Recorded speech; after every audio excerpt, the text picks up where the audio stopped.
ఇప్పటిదాకా ఒక లెక్క, ఇప్పుడు వాడి కొడుకు వచ్చాడంటే ఇప్పటిదాకా ఒక లెక్క, ఇప్పుడు చిట్టెం వెంకటేశ్వర రెడ్డి కొడుకు వచ్చారు. ఇప్పటి నుంచి లెక్క వేరే ఉంటుంది.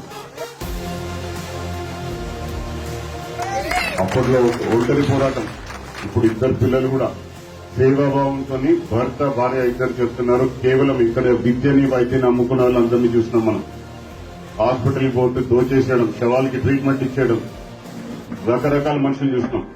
ఇక్కడ ఒక జీవితకాలం ఈ ప్రాంతం కోసం ఎవరు వచ్చినా కూడా మాకు కేవలం ఆపరేషన్ థియేటర్ ఖర్చులు నుండి ఎప్పుడు కూడా ఏమి ఛార్జ్ చేయకుండా వాళ్ళకి ట్రీట్మెంట్ ఇస్తాం. మా జీవితకాలంలో ఇక్కడ డాక్టర్ మీకోసం వచ్చి సవాల్ వస్తుంది. ఇంత చిన్న పాప ఎదిగి ఈ రోజు డాక్టర్ అయి నా మామని గెలిపించుకుంటా, నా మామ తండ్రిలా చూసుకున్నాడని చెప్పేట ఈరోజు మొదటిసారి.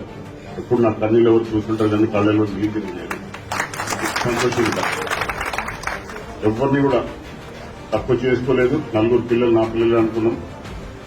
నలుగురు కలిసిపోయి పెరిగినారు. అన్నతమ్ముళ్ళు అక్క చెల్లెల పిల్లలనే నలుగురు పిల్లలు పెరిగినారు. మంచి కలిసి ఉంటారు కుటుంబం అంతా.